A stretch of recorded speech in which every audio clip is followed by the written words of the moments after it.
How are you? How are you? Okay. How have you been? Good. Happy holidays. Um, Happy holidays. Make sure I'm all set in the spot that they make me be in. You look great in your spot. You're very kind. Well, I've been known not to look great at the beginning of the pandemic, so I've learned my lesson. Hey, we're still doing these, so I guess it's Yeah, are right. being utilized still. Just go ahead and say your first and last name for me. Jason Newland, Okay, and your title. pediatric infectious disease physician at Washington University in St. Louis and St. Louis Children's Hospital. Okay. Well, my first question is how many cases right now of pediatric COVID cases are you seeing in your hospital? Yeah, I mean, we're continuing to see increase in number of cases. We've always had a handful, and that handful is doubling right now. And I would suspect that it's going to keep going up as we see the continued escalation in cases and the rapid escalation in cases. Additionally, I say my reason for that is if we look at our friends in other parts of the country, like on the East Coast, New York City, where they've been hit by Omicron prior to us, they're getting inundated with pediatric patients in their hospitals. Friends of mine have already stated this. So I'm not going to be surprised when our number of admissions in our hospital surpasses the number we saw during the Delta surge. What does it look like when a child comes into the hospital with COVID? What kind of symptoms are they seeing? What does it look like in terms of treatment for those child cases?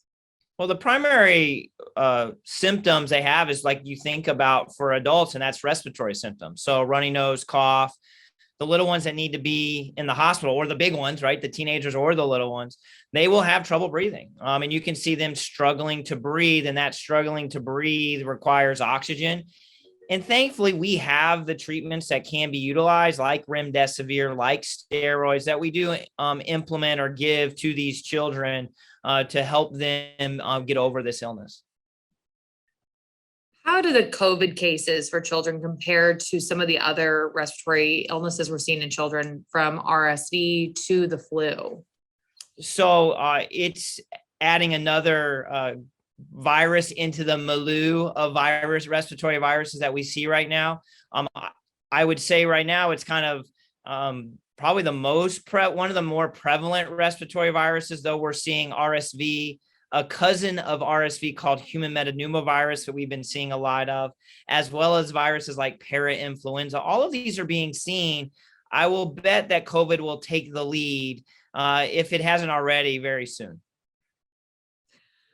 What should parents be on the lookout for when it comes to their children, whether they have RSV or flu-like symptoms, or if it is in fact COVID? Well, I think like anything, a parent has great instincts, and those instincts know when their child is needing help from a respiratory standpoint, meaning if it looks like they're having trouble to breathe, then that could be any of these viruses. If they're having a lot of coughing, those are the signs and symptoms that we see of those who have more severe disease that need to be seen by their pediatrician or their doctor or their nurse practitioner or those who care for them. I think that's one that, what to look for. I think the other thing is that kids with COVID or these other colds could just have runny nose and cough. They could have a sore throat. They could have a headache. And a lot of the kids will have mild illness, but we know that this mild illness for COVID could then be given to maybe somebody that's not protected, might not be vaccinated, might not respond the same to the vaccination, who's at greater risk to land in the hospital. And as we've all learned over the last almost 2 years, that the elderly, those with underlying conditions in the adult population are at the greatest risk for death since we've had over 800 and probably 15,000 deaths as of today. So basically what I'm taking away from that though is a parent shouldn't panic immediately if their child has a runny nose or a cough. They should do what next if those symptoms arise? Should they get tested for COVID? Should they take their child to a testing site? Well, runny nose and cough could be COVID. And right now we would like people to be tested with the knowledge that right now it can be hard to get testing as a lot of people are needed to be tested. I think our schools are going to they require testing to make sure you're negative, and we need to continue to wear our masks to help protect that. So yes, I think runny nose and cough, if you're going to be doing things, COVID testing is indicated. And is there anything parents should know about better places to get their child tested that maybe is better with dealing with children when it comes to testing? Should they just go to any site that they can find?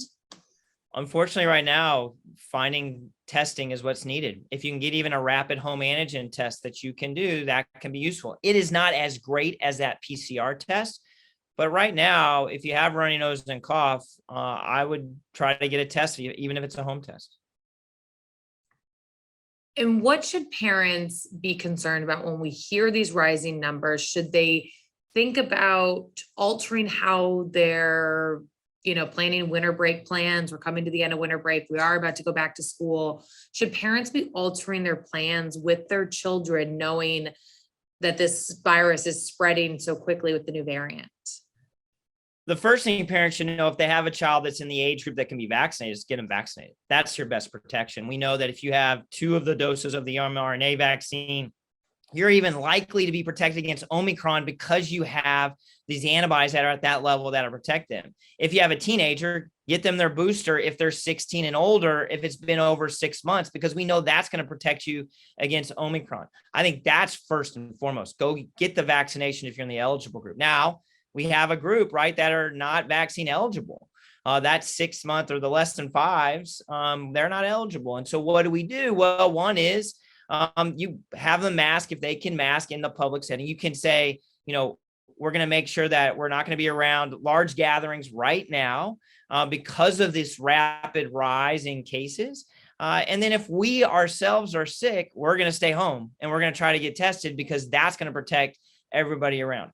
This is going to be short-lived. This is going to be I think a very quick surge, but I think we know what to do to protect ourselves. We stay home when we're sick, we wear masks when we're out, we wash our hands, and then we get vaccinated if we can be vaccinated. Can you talk about the children that you are seeing in the hospital right now with COVID? Are those children vaccinated or not vaccinated? Well, what we have learned that most children, even across the country, is that they're in the unvaccinated category. So they're usually these toddlers, though we also know that the vaccine rates in children, especially this initial 5 to 11-year-old group, which has only been eligible for vaccine for less than 2 months, is probably on the order of 30-ish percentage and could be lower or higher depending on where you live. And so, I think, yes, the still thing that we see is that you're most likely to be unvaccinated if you need to be hospitalized. So that's still going to hold true, though. We have seen breakthroughs in those with underlying condition who maybe have had a breakthrough infection that could land in the hospital, but that's rare. So right now, you believe, if not now, or it'll be soon, that the most cases you're seeing of kids in the hospital are because of COVID versus some of the other respiratory illnesses? Yeah, COVID will take over and will be the leading cause of our respiratory illnesses in the hospital likely over the next few weeks. And that's not going to surprise me one bit. I think influenza is still going to be might be a close second. We have seen influenza continue to rise, but not at the level of COVID-19 as we all have experienced over the last couple of weeks. Last question for you, doctor. I saw elsewhere that there were some concerns for some pediatric patients getting care because of the number of people coming into the hospital, whether adult or pediatric. Is that something we could see at our children's hospitals here? Is that there's not enough care, there's not enough respiratory treatments for these children? I think right now our hospitals in the area have done a great job to manage and be prepared to take care of all kids. That's what these children's hospitals do. We live in a wonderful place that there's been a lot of collaboration across the city to make sure that we can care for children. I see that continue to happen. However, yes, it's true that we have been put in positions where it's felt like it might be close and be hard to do that. So with that being said, I just, I ask for everybody out there to remember we need everyone's help so that we can care for everybody. And that includes let's vaccinate, and let's do the things that we know protect us against giving COVID-19 or getting COVID-19. And that's wear masks, wash our hands, and stay home when we're sick. Anything else you want parents to keep an eye out for right now as they are starting to, maybe get a little concerned as these cases are really spreading in our community? Yeah, I think number one is just remember that the illness overall has been mild for children, though it doesn't mean can't impact them, or even we've had deaths in our age groups. That has to be remembered. So vaccination is the key. But we'll get through this. It'll be fast. And I think what we do is what we do best is we love our kids. We show them kindness, and we do the things and we model the things that will protect them from COVID, which is, again, wearing our mask, getting vaccinated, washing our hands, and staying home when we're sick. Thank you very much. I really appreciate Well, the insight. yeah. All right, Thanks you for your guys have time. Yeah. Thanks for your time. And yeah, appreciate you putting up with me. No, I really appreciate it. Are you guys seeing any babies with COVID? Yeah. Yeah. We're seeing babies. We've seen babies. Yeah, that's the difference. And I think that's going to play out. I think what's going to play out is with this surge, we're going to see a lot younger kids, and which we hadn't really seen as much of before. Now that I don't have any data. I have anecdote from people and from our own anecdote, but I do believe that when we look back on the winter surge of 2021, 22, it's going to be like, oh, wow, it was different because it was the toddlers and it was the babies. And you mentioned that runny nose and that cough. Is there a specific kind of cough that parents should look that's kind of more COVID versus a Right. cough? Is there something that's more specific? I wish there was. I think COVID looks like any of the other respiratory viruses. It looks like a cold. It looks like they have, and those who get more sick, it looks like kind of that RSV bronchial, what we call bronchiolitis. So tight cough, a lot of runny nose. It's going to be a little bit of mix of that. And I think that's why COVID's been so troubling, right? Is because it can look like anything, any of the other respiratory viruses we've lived with our whole lives. Good to know as a new parent. Oh, you're a new parent? Oh, I am. I have a how old? 6-month-old. So That's so amazing. yeah, I mean, it is wonderful. It's great, but it is, and he had a little bit of a cough last week, and I, of course, panicked. so hard. Doctor said as long as he's got no runny nose or anything like that. So It's fine.